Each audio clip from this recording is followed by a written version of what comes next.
Right ఇక details చూస్తే మాజీ సీఎం జగన్ సత్తెనపల్లి నియోజకవర్గం పర్యటనలో ప్రమాదవశాత్తు మృతి చెందిన సింగయ్య భార్య సంచలన ఆరోపణలు చేసింది. వైసీపీ కేంద్ర కార్యాలయంలో సింగయ్య భార్య లుర్దు మేరీ తన కుటుంబ సభ్యులతో కలిసి జగన్ ను కలిశారు. ఈ సందర్భంగా కుటుంబ యోగ క్షేమాలను జగన్ అడిగి తెలుసుకున్నారు. రోడ్డు ప్రమాదం జరిగిన తర్వాత తన భర్త బాగానే ఉన్నాడని, ఆ తర్వాతే ఏదో జరిగిందని సింగయ్య భార్య లుర్దు మేరీ ఆరోపించారు. సింగయ్య మృతిపై తమకు అనేక అనుమానాలున్నాయని చెప్పారు. ప్రమాదంలో చిన్న గాయాలైన వ్యక్తి ఎలా చనిపోయాడని నిలదీశారు. పోలీసులు ఆటోలోకి ఎక్కడానికి కూడా అనుమతి ఇవ్వలేదన్నారు. సింగయ్యను అంబులెన్స్ లోకి ఎక్కించిన తర్వాత ఏదో చేశారని ఆరోపించారు. లోకేష్ పేరు చెప్పి మా ఇంటికొచ్చిన కొందరు టీడీపీ నేతలు వాళ్ళు చెప్పిన విధంగా కేసు పెట్టాలని బెదిరించారన్నారు. ఇప్పుడు లూర్ద్ మేరీ వ్యాఖ్యలు రాష్ట్ర వ్యాప్తంగా సంచలనం రేపుతున్నాయన్నారు. ఇదే అంశానికి సంబంధించి మరింత సమాచారం మా ప్రతినిధి సాగర్ అందిస్తారు. చెప్పండి సాగర్.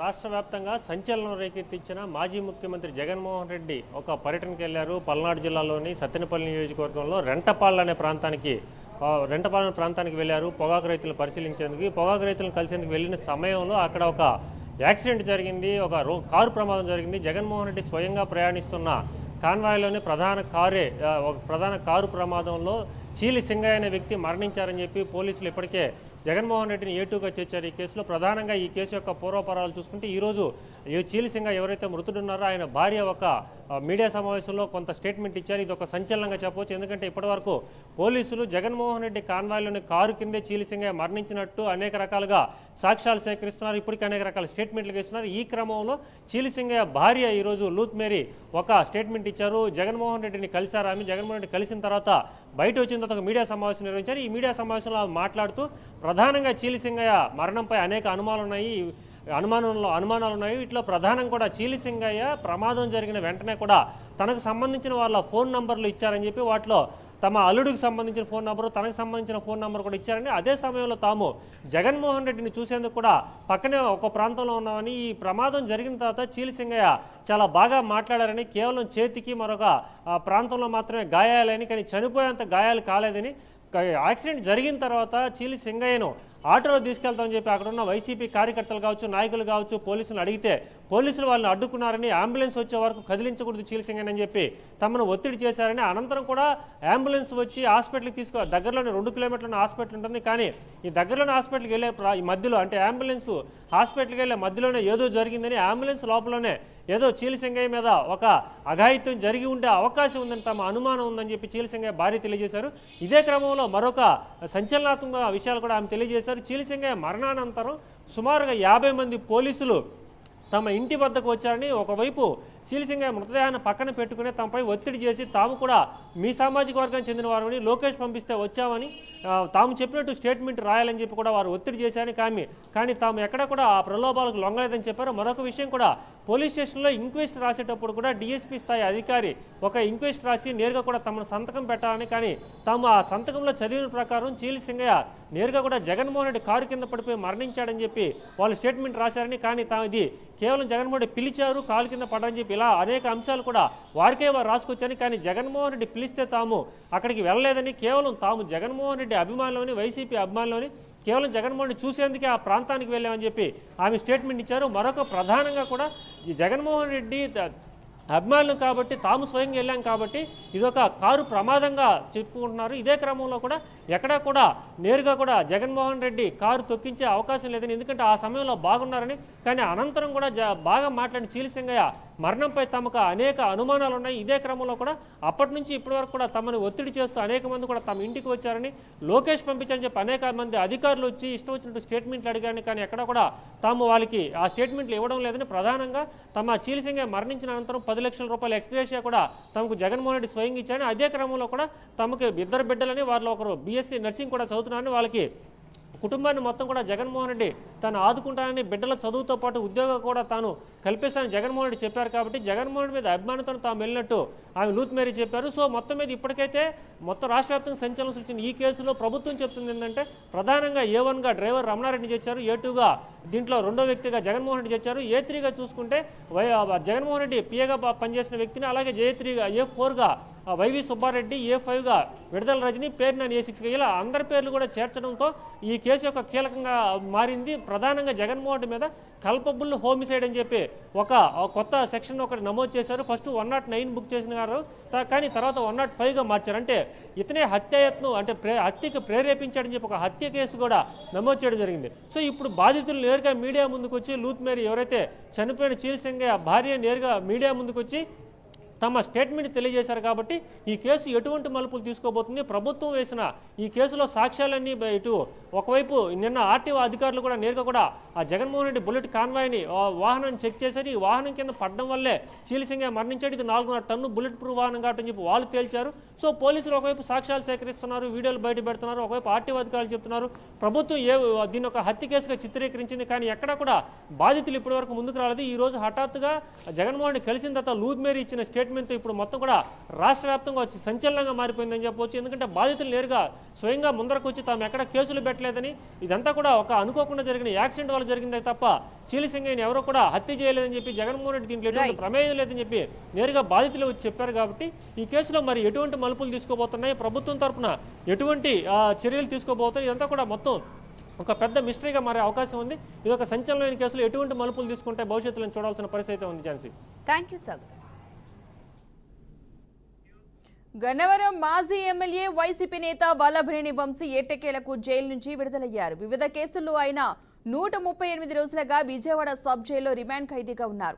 అన్ని కేసుల్లో ఇప్పటికే ఆయనకు బెయిల్ లభించింది. చివరిగా మంగళవారం నకిలీ పట్టాల కేసులో కూడా నూజివీడు కోర్టు బెయిల్ మంజూరు చేసింది. ప్రస్తుతం అన్ని కేసుల్లో ఆయనకు బెయిల్ మంజూరైంది. ఫిబ్రవరి 13 నుంచి విజయవాడ సబ్ జైల్లో వంశీ రిమాండ్ ఖైదీగా ఉన్నారు. ఇక ఆయనకు స్వాగతం పలికేందుకు అభిమానులు, కార్యకర్తలు జైలు వద్దకు వెళ్లడం జరిగింది. ఇదే అంశానికి సంబంధించిన పూర్తి సమాచారాన్ని మా ప్రతినిధి నాయుడు అందిస్తారు. నాయుడు, చెప్పండి. Thank you Padma. వైసీపీ నేత అదేవిధంగా గన్నవరం మాజీ ఎమ్మెల్యే వల్లభనేని వంశీమోహన్ కి అయితే జైలు నుంచి విముక్తి కలిగిందని కూడా మనం చెప్పుకోవచ్చు. ఎందుకంటే గత 138 రోజుల సుమారు అంటే 2025 ఫిబ్రవరిలో అరెస్ట్ అయిన నాటి నుంచి నేటి వరకు కూడా ఆయన జైల్లోనే గడుపుతున్న పరిస్థితి అయితే ఉంది. ప్రధానంగా చూసుకున్నట్టయితే కనుక గన్నవరం మాజీ ఎమ్మెల్యేపై మోపినటువంటి నేరారోపణలు కావచ్చు, లేదంటే ఆయనపై నమోదు చేసిన కేసుల నేపథ్యం కావచ్చు, చూసుకుంటే సుమారుగా 11 కేసులను అయితే ఆయనపై నమోదు చేయడం, అదేవిధంగా చూసుకుంటే ఒకదాని తర్వాత ఆయన ఈ ఒక కేసులో బెయిల్ వచ్చి విడుదలవుతున్నారు అన్న సమాచారం అందుతున్న నేపథ్యంలో మరో కేసు నమోదు, అదేవిధంగా చూస్తున్నారు. ఇది పరంపర కొనసాగుతూ వచ్చిన పరిస్థితి అయితే మనకి కనిపిస్తుంది. సుమారుగా ఈ 11 కేసుల్లో కూడా 138 రోజుల పాటు కూడా రిమాండ్ ఖైదీగా ఉన్నటువంటి వల్లభనేని వంశీ ఈ రోజు అయితే కనుక ఈ రోజు ఆయనపై మొత్తం అన్ని కేసుల్లో కూడా సుమారు 11 కేసుల్లో కూడా ఆయనకైతే కనుక బెయిల్ ఇచ్చిన పరిస్థితి కూడా మనకి ప్రధానంగా కనిపిస్తుంది. ప్రధానంగా చూసుకున్నట్టయితే కనుక నకిలీ ఇళ్ల పట్టాల కేసు కావచ్చు, అదేవిధంగా చూసుకున్నట్టయితే ఏదైతే దీనికి సంబంధించి అంటే పూర్తి స్థాయిలో ఆయన గతంలో ఎమ్మెల్యేగా ఉన్నప్పుడు అక్కడ స్థానికంగా ఉన్నటువంటి పరిస్థితుల నేపథ్యంలో కావచ్చు, అక్కడ ఉన్నటువంటి చాలా వరకు కూడా దీంట్లో మైనింగ్ కార్యకలాపాలు కావచ్చు, అదేవిధంగా నకిలీ ఇళ్ల పట్టాలు, అదేవిధంగా కబ్జా భూమి కబ్జాకు సంబంధించి మొత్తం ఓవరాల్ గా కూడా అన్ని 11 కేసులను కూడా నమోదు చేయడం జరిగింది. దాంతో పాటు మరొకటి కేసు కిడ్నాప్ కేసును కూడా నమోదు చేసి దీనిలో అయితే ఒకటికొకటి మొత్తం 11 కేసులు కూడా నమోదైన నేపథ్యం ఉన్న నేపథ్యంలో ఈ సుమారుగా 138 రోజుల పాటు జైల్లో ఉన్నటువంటి వల్లభనేని వంశీ ఈ రోజు అయితే పూర్తి స్థాయిలో కూడా అన్ని కేసులకు కూడా ఆయనకి బెయిల్ మంజూరు కావడంతో ఈ రోజు విడుదలైన పరిస్థితి. ఇక్కడ విజయవాడ సబ్ జైలు వద్ద మనం చూసుకున్నట్టయితే కనుక వల్లభనేని వంశీకి సంబంధించి వాళ్ళ అభిమానులు కావచ్చు, కార్యకర్తలు వీళ్ళందరూ కూడా చాలా ఆనందోత్సాహాల మధ్య ఉన్న పరిస్థితి అయితే ఉంది. అయితే ఓవరాల్ గా చూస్తున్నట్టయితే కనుక మళ్ళీ వల్లభనేని వంశీని మళ్ళీ ఏదైనా కేసులో ఎక్కించి మళ్ళీ అరెస్ట్ చేస్తారని ఒక భయాన్ని కూడా ఇక కార్యకర్తలు కూడా వ్యక్తం చేస్తున్న పరిస్థితి మనకి కనిపిస్తుంది. ప్రధానంగా చూస్తున్నట్టయితే కనుక ఏదైతే కూటమి ప్రభుత్వంలో రెడ్ బుక్ లో మొదటి పేరునైతే మాత్రం వల్లభనేని వంశీ పేరు ఉంది అంటూ కూడా గతంలో ఒక కీలక వ్యక్తి కూడా కామెంట్ చేసిన పరిస్థితి ఉన్న నేపథ్యంలో చూసుకున్నట్టయితే కనుక ఎట్టి పరిస్థితుల్లో కూడా వల్లభనేని వంశీని విడిచిపెట్టే అవకాశం లేదంటూ కూడా చెప్పుకుంటున్న పరిస్థితి ఉంది. ఏదేమైనప్పటికీ కూడా ఆయన ఆరోగ్య పరిస్థితి కావచ్చు, లేదంటే మొత్తం మీద ఈ 11 కేసుల్లో కూడా ఆయనకి బెయిల్ మంజూరు అవడంతో అయితే మాత్రం కార్యకర్తలు అదేవిధంగా చూస్తుంటే వల్లభనేని వంశీకి సంబంధించి అభిమానులు అయితే మాత్రం చాలా ఆనందోత్సవాల మధ్య ఉన్నారని మనం చెప్పుకోవచ్చు Padma. Right, thank you Naidu. Patancheru సమీపంలో ఉన్న పాసమైలారం ఇండస్ట్రియల్ ప్రాంతంలో సిగాచి పరిశ్రమలో సహాయక చర్యలు కొనసాగుతున్నాయి. ఈ ప్రమాదంలో ఇప్పటి వరకు మొత్తం 45 మంది మృతి చెందారు. ఈ విషాద ఘటన రాష్ట్ర చరిత్రలోని అతిపెద్ద ఇండస్ట్రియల్ ప్రమాదంగా నిలిచింది. కాగా ఈ పరిశ్రమలో ఇంకా రెవెన్యూ రెస్క్యూ ఆపరేషన్ కొనసాగుతోంది. హుటాహుటిన క్లయింట్లతో అధికారులు శిథిలాలను తొలగిస్తున్నారు. ఈ నేపథ్యంలోనే 2 మృతదేహాలు లభ్యమైనట్లు అధికారులు గుర్తించారు. ఈ శిథిలాలలో మృతదేహాల శరీర భాగాలు బయటపడుతున్నట్లు తెలుస్తోంది. ఇందులో ఇప్పటి వరకు 18 మృతదేహాలను గుర్తించగా 16 మృతదేహాలను ఇప్పటికే అప్పగించారు. మరో 11 మంది ఆచూకీ లభించడం లేదని చెప్తున్నారు. ఆ డెడ్ బాడీలకు ఏఎస్ఐ పరీక్షలు, DNA పరీక్షలను నిర్వహిస్తున్నారు. ఇక ఇదే అంశానికి సంబంధించి మరింత సమాచారం రాజేంద్ర ఇస్తారు. రాజేంద్ర, చెప్పండి. Thank you.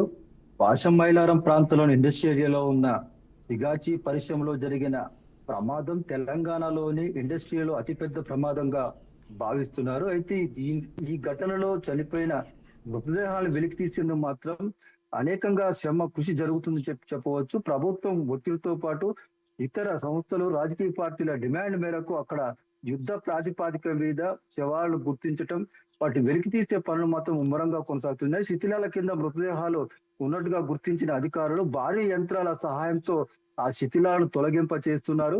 24 hours సిబ్బంది ఈ ప్రాంతంలో ఆ సహాయ చర్యలను కొనసాగిస్తూనే ఉన్నారు. దాదాపుగా 45 మంది మృతి చెందినట్లుగా అధికారికంగా ప్రకటిస్తున్న నేపథ్యంలో 18 మృతదేహాలను గుర్తించడం జరిగింది. వాటిలో 16 మృతదేహాలను వారి కుటుంబ సభ్యులకు అప్పగించినట్టుగా అధికారులు చెప్తున్నారు. మరో 11 మంది ఆచూకీ లభ్యం కావటం లేదు. అయితే పూర్తి స్థాయిలో ఈ మృతదేహాలను వెలికి తీసే ప్రక్రియ మాత్రం మరింత ముమ్మరం చేయాలని చెప్పేసి ప్రభుత్వం ఇప్పటికే ఆదేశాలు జారీ చేసిన నేపథ్యంలో ఉన్నతాధికారుల పర్యవేక్షణలో ఆ సిగాచి పరిశ్రమ ప్రాంతం మొత్తం కూడా నిశ్చితంగా పరిశీలించి శిథిలాలను తొలగింపు చేసే పనులు మాత్రం ముమ్మరంగా కొనసాగుతున్నాయి. ఒకవైపు మాంసపు ముద్దలు, మరోవైపు బూడిద కుప్పలతో ఆ ప్రాంతం మొత్తం కూడా దయనీయ పరిస్థితుల్లో నెలకొంది. తెలంగాణ చరిత్రలో ఇంతటి ఘోర ప్రమాదం ఎప్పుడూ జరగలేదని చెప్పి కూడా ఇటు వివిధ రాజకీయ పార్టీలు, స్వచ్ఛంద సంస్థలు కూడా అభిప్రాయపడుతున్న పరిస్థితి. ఏదైనా మృతి చెందిన కుటుంబాలకు ₹1 ఎక్స్గ్రేషియా ఇవ్వడంతో పాటు తీవ్రంగా గాయపడిన వారికి 10 లక్షలు, స్వల్పంగా గాయపడిన వారికి ₹5 లక్షల ఎక్స్గ్రేషియా ఇప్పించే విధంగా ప్రభుత్వం చొరవ తీసుకుందని చెప్పిన నేపథ్యంలోనే సిగాచి పరిశ్రమ యాజమాన్యం కూడా అందుకు స్పందించి అంగీకరించినట్టుగా తెలుస్తోంది.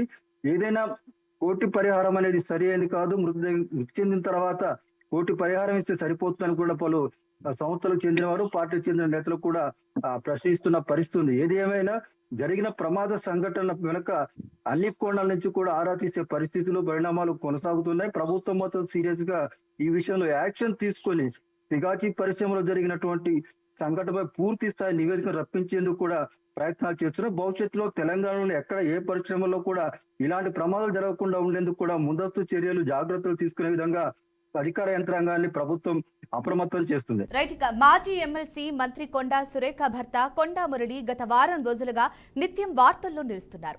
వరంగల్ జిల్లాలో కొంతమంది ఎమ్మెల్యేలపై వివాదాస్పద వ్యాఖ్యలు చేసి పార్టీ విచారణకు కూడా హాజరయ్యారు. కాగా తాజాగా ఆయనపై మంత్రి కొండా సురేఖపై ఎన్నికల అధికారికి కంప్లైంట్ చేశారు. గత ఎన్నికల్లో 70 కోట్లు ఖర్చు చేశామని ఆయన అన్నారు. ఎన్నికల కోసం 500 ఎకరాల నుండి 16 ఎకరాలు అమ్మేశారని చెప్పారు. దీంతో ఈ వ్యాఖ్యలు వివాదాస్పదంగా మారాయి. తాజాగా కొండా సురేఖను ఎమ్మెల్యే పదవికి అనర్హురాలిగా ప్రకటించాలని బీఆర్ఎస్ నేతలు రాష్ట్ర ఎన్నికల కమిషనర్కు ఫిర్యాదులు చేశారు. ఒక అభ్యర్థి వ్యక్తిగతంగా కోట్ల రూపాయలు ఖర్చు చేయడం ఎన్నికల నిబంధనలకు విరుద్ధమని ఫిర్యాదులో పేర్కొన్నారు. డబ్బుతో ఓట్లను కొనుగోలు చేసినట్టు కొండా సురేఖ భర్త మురళి వ్యాఖ్యలు ఉన్నాయని తెలిపారు. కాబట్టి కొండా సురేఖను అనర్హురాలిగా ప్రకటించాలని ఎన్నికల కమిషనర్కు ఫిర్యాదు చేశారు. బీఆర్ఎస్ నేతల ఫిర్యాదుపై ఎన్నికల కమిషన్ ఎలాంటి నిర్ణయం తీసుకుంటుందో చూడాలి. ఇదే అంశానికి సంబంధించి మరింత సమాచారం మా ప్రతినిధి సాల్మన్ అందిస్తారు. చెప్పండి సాల్మన్. వరంగల్ రాజకీయాలు రాష్ట్ర వ్యాప్తంగా సంచలనంగా మారినాయని చెప్పొచ్చు. ఇటీవల కాలంలో కాంగ్రెస్ పార్టీ అధికారంలో ఉంది. అధికారంలో ఉన్న ఎమ్మెల్యేల పైన మాజీ ఎమ్మెల్సీ కొండ మురళి వ్యాఖ్యలు అయితే చేశారు. కొంత వారి యొక్క వ్యక్తిగత వ్యాఖ్యలు చేయడంతో నేరుగా కాంగ్రెస్ వ్యవహారాల ఇన్ఛార్జి మీనాక్షి నటరాజన్ కు రాష్ట్ర అధ్యక్షునికి కాంగ్రెస్ ఎమ్మెల్యేలు అయితే కొండ మురళి పైన ఫిర్యాదు చేస్తారు. ఈ యొక్క ఫిర్యాదుకు సంబంధించి నేరుగా గాంధీ భవన్ లో విచారణకైతే హాజరయ్యారు. మళ్ళీ నేరుగా ఇక్కడ వరంగల్లో వైశ్య సమాజ సదస్సులో కొండ మురళి అయితే సంచలన వ్యాఖ్యలు చేశారు. 500 ఎకరాలు ఉన్నాయి, 16 ఎకరాలు అమ్మి 70 కోట్లు ఎన్నికల్లో ఖర్చు చేశానని అయితే వ్యాఖ్యలు చేశారు. ఈ యొక్క వ్యాఖ్యలను మనం చూసుకున్నట్లయితే కాంగ్రెస్ పార్టీలోనే అంతర్గత విభేదాలతోటి కొండ మురళి వారు కొంత ఇబ్బందిగా పడుతుంటే మళ్ళీ తాజాగా ఈ యొక్క వ్యాఖ్యలు చేయడంతో బిఆర్ఎస్ పార్టీ మాజీ ఎమ్మెల్యే ననపనేని నరేందర్, అదే విధంగా బీజేపీ ఎర్రబెల్లి ప్రదీప్ రావు నేరుగా ఎన్నికల కమిషన్ కి అయితే ఫిర్యాదు చేశారు. అంటే స్వతహాగా కొండ మురళి 16 ఎకరాలు అమ్మి 70 కోట్లు ఖర్చు చేశానని ఎన్నికల కోసం చెప్పడం ఖచ్చితంగా సుమోటగా తీసుకొని ఎమ్మెల్యే పదవి నుండి కొండ సురేఖను అనర్హులుగా ప్రకటించాలని అయితే ఎన్నికల కమిషన్ కు ఫిర్యాదు చేశారు. దీనికి సంబంధించి కాంగ్రెస్ పార్టీలోనే అంతర్గత విభేదాలతోటి కొండ మురళి ఇబ్బంది పడుతున్న క్రమంలో ప్రత్యక్షంగా ఇప్పుడు బిఆర్ఎస్ పార్టీ, బీజేపీ పార్టీ నేరుగా ఎన్నికల కమిషన్ కి అయితే ఫిర్యాదు చేశారు. ఈ రోజు కూడా కొండ మురళి మాట్లాడాడు. నా యొక్క వ్యాఖ్యలను కొంత సోషల్ మీడియాలో కానీ కొంత అన్యదగా భావించి దీన్ని ప్రచారం చేస్తున్నారు. నేను చెప్పింది ఒకటి, వారు ప్రచారం చేసేటి ఒకటి అని అయితే కొండ మురళి అయితే స్పష్టం చేశారు. ఖచ్చితంగా ఎన్నికల కమిషన్ కొండ సురేఖ పైన లేకుంటే కొండ మురళి చేసిన వ్యాఖ్యల పైన ఎలాంటి విచారణ చేసి ఎలాంటి విచారణ చేస్తారని అయితే కొంత వేచి చూడాల్సింది. ఖచ్చితంగా బిఆర్ఎస్ పార్టీ, బీజేపీ పార్టీ అయితే ఖచ్చితంగా ఎన్నికల కమిషన్ కు ఫిర్యాదు చేశారు. ఈ యొక్క ఫిర్యాదు పైన వరంగల్ రాష్ట్ర రాజకీయాలకు ఒక సంచలనంగా మారిందని చెప్పవచ్చు. ఎన్నికల కమిషన్ కొండ సురేఖ ఎమ్మెల్యే యొక్క హనురాలుగా ప్రకటించాలని అయితే వీరు ఫిర్యాదు చేశారు. అది ఎప్పటి వరకు ఎలా దారితీస్తోనైతే ఇక్కడ రాష్ట్ర రాజకీయాలు, వరంగల్ జిల్లా నేతలైతే రాజకీయ పార్టీలు వేచి చూస్తున్నారు. Thank you salmon. బనకచెర్ల విషయంలో ఏపీ తెలంగాణ మధ్య వివాదం కొనసాగుతోంది. ఈ ప్రాజెక్టు విషయంలో గత బీఆర్ఎస్ ప్రభుత్వంపై ఏపీ మంత్రి పయ్యావుల కేశవ్ విమర్శలు చేశారు. ఉనికి కోసమే బనకచెర్ల అంశాన్ని బీఆర్ఎస్ తెరపైకి తీసుకొచ్చిందని కేశవ్ విమర్శించారు. కేటీఆర్, హరీష్ రావు మధ్య రాజకీయ అస్తిత్వ పోరు నడుస్తోందని, గులాబీ పార్టీలో నెలకొన్న అంతర్గత వివాదంతో ఆ పార్టీ నేత హరీష్ రావు తన ఉనికిని కాపాడుకునేందుకు ఈ ప్రాజెక్టును రాజకీయం చేస్తున్నారని దుయ్యబట్టారు. గతంలో తిరుపతికి వచ్చినప్పుడు రాయలసీమకు గోదావరి నీళ్లు ఇస్తామని కేసీఆర్ అనలేదా అని ప్రశ్నించారు. కాగా తెలంగాణ మంత్రి వాకిటి శ్రీహరి సైతం హరీష్ రావు పైనే ఆగ్రహం వ్యక్తం చేశారు. చేపల పులుసు తిని రాయలసీమను రతనాల సీమగా మారుస్తామని కేసీఆర్ చెప్పారని తెలిపారు. ఇక ఇదే అంశానికి సంబంధించిన పూర్తి సమాచారాన్ని మా ప్రతినిధి ప్రకాష్ అందిస్తారు. ప్రకాష్, చెప్పండి. Good evening. మనం చూసుకున్నట్లయితే బనకచెర్లతో వరద జలాలను వినియోగించుకునే యత్నం ఏపీ ప్రభుత్వం చేస్తోందంటూ అనే వ్యాఖ్యలపైన ఏపీ ఆర్థిక శాఖ మంత్రి పయ్యావుల కేశవ్ అయితే హార్డ్ కామెంట్స్ అయితే చేసిన పరిస్థితి అయితే ఉంది. పద్మ, అయితే కేటీఆర్, హరీష్ రావుల మధ్య రాజకీయ అస్తిత్వం పోరును ప్రాంతాల మధ్య సమస్యగా మారుస్తున్నారంటూ ఆయన అనడం అయితే జరిగింది. అంతేకాకుండా గతంలో కేసీఆర్ ను జగన్ ఆహ్వానించింది హరీష్ రావుకు గుర్తుందో లేదో ఆయన మర్చిపోయాడో అంటూ కూడా ఆయన కామెంట్స్ అయితే చేయడం జరిగింది. అయితే రాయలసీమకు నీళ్లు ఇస్తామని కేసీఆర్ కూడా గత ప్రభుత్వంలో చెప్పలేదా అనే విషయం అయితే కేశవ్ గారు అయితే గుర్తు చేసిన పరిస్థితి ఉంది. ఇవన్నీ హరీష్ రావు మర్చిపోయారా లేదా అంటూ మంత్రి పయ్యావుల కేశవ్ అయితే చాలా హార్డ్ కామెంట్స్ అయితే చేసిన పరిస్థితి అయితే ఉంది. ఈ నేపథ్యంలోనే మంత్రి కేశవ్ మాట్లాడుతూ ఇప్పుడు బెనకచెర్ల ప్రాజెక్ట్ గురించి చాలా హడావిడి జరుగుతుంది, కానీ ఇది నీటి సమస్య కంటే ఎక్కువగా రాజకీయ డ్రామాలా కనిపిస్తుంది అంటూ అన్నారు. అయితే ఈ విషయం మీద పయ్యావుల కేశవ్ గారు చాలా బోల్డ్ గా కామెంట్స్ చేశారని మనకైతే అనిపిస్తున్న పరిస్థితి ఉంది. ఆయన చెప్పిన విషయం ఏంటంటే తెలంగాణ అభివృద్ధి కావాలి, నేను ఎప్పుడూ వ్యతిరేకం కాదంటూ అన్నారు. అయితే ఇప్పుడు కొంతమంది తెలంగాణ నాయకులు మాట్లాడుతున్న విధానం మాత్రం రాజకీయంగానే ఉన్న పరిస్థితి అయితే ఉంది. ఇది పక్కాగా స్పష్టంగా ఆయన చెప్పిన పరిస్థితి ఏముందంటే, మనం సముద్రంలో వృధాగా పోతున్న నీటిని మాత్రమే వాడుకోవాలనుకుంటున్నాము, అందులో తప్పేముందో నాకైతే అర్థం కాలేదన్నారు. ఇంకా కేటీఆర్ గారు, హరీష్ రావు గారు గతంలో వీళ్ళ మధ్య అంతర్గత పోరు అయితే నడుస్తుందంట. ఆ పోరాటం ఇప్పుడు రెండు రాష్ట్రాల మధ్య గొడవగా వీళ్ళు మార్చే ప్రయత్నం చేస్తున్న పరిస్థితి అయితే ఉందన్నారు. అయితే మనం చూసుకున్నట్లయితే పయ్యావుల గారి ప్రశ్న చాలా పాయింటెడ్ గా ఉందని కూడా మనకు అర్థమవుతుంది. కేబీఆర్ ప్రాజెక్టు ప్రారంభించినప్పుడు అదే హరీష్ రావు గారు ఎక్కడికి వెళ్ళారు, కేసీఆర్ గారు తిరుపతికి వచ్చి రాయలసీమకు నీరు ఇస్తామన్నప్పుడు ఆయనకు మాట ఇచ్చిన మాటల్లో గుర్తుందా లేదా, ఈయన హరీష్ రావు మర్చిపోయాడా అన్న విషయం అయితే గుర్తు చేసిన పరిస్థితి ఉంది. ఇప్పుడు మాత్రం ఇది తప్పే అంటున్న పరిస్థితి ఉంది. ఈ నేపథ్యంలోనే రాజకీయం చేస్తున్నారంటూ క్లియర్ గా మనకైతే అర్థమవుతుంది. ఇది చూస్తే నిజంగా ఒక నీటి ప్రాజెక్టు గురించి కాకుండా పార్టీలకు తమ అస్తిత్వం కోసమే చేసే పనిగా అయితే ప్రజల రాజకీయంలోకి లాగడం అంటూ కామన్ గా అయిపోతుంది అంటూ పయ్యావుల కేశవ్ అయితే అన్న పరిస్థితి ఉంది. మనం ఒక మ్యాటర్ గమనిస్తే జగన్ గారు ఈ మీద కూడా ఆయన పయ్యావుల కేశవ్ కొన్ని సటైర్లు అయితే వేసిన పరిస్థితి ఉంది పద్మ. అయితే జగన్ గారు నిద్రలో కూడా అరాచక పాలన గురించి ఆలోచన చేస్తుంటాడు. గన్నులే అతనికి గుర్తొస్తాయి. తర్వాత కొన్ని సినిమా డైలాగులు కూడా వేస్తున్న పరిస్థితి మనం చూస్తున్నామంటూ ఆయన పేర్కొన్న పరిస్థితి ఉంది. ఏ నాయకుడైనా ప్రజల మంచి కోరేవాడు ఇలాంటి డైలాగులు ఇలాంటి మాటలు మాట్లాడతారా, ఇలాంటి డైలాగులు వేస్తారా అంటూ ఆయన అన్న పరిస్థితి ఉంది పద్మ. అయితే ఇలాంటి మాటలు నేతల నోట రావడం సబబేనా అంటూ ఆయన ప్రశ్నించిన పరిస్థితి ఉంది. ఓవరాల్ గా మనం చూస్తే పద్మ పయ్యావుల గారి కామెంట్స్ కాస్త రాజకీయ నేపథ్యం మీదే ఉన్నాయి, కానీ నిజాయితీగా ఆయన మాట్లాడిన మాటలు కూడా తెలంగాణ బాగుండాలంటూ, ఆంధ్రప్రదేశ్ కూడా వృద్ధి పొందాలని, నీళ్లు ఎప్పుడైతే మనకు వృధా కాకుండా వాడుకోగలమో అప్పుడే మన ఆంధ్ర కూడా బాగుపడుతుందంటూ దీనిలో తప్పేముంది అంటూ ఆయన చేసిన పరిస్థితి ఉంది Padma. Right, thank you Prakash.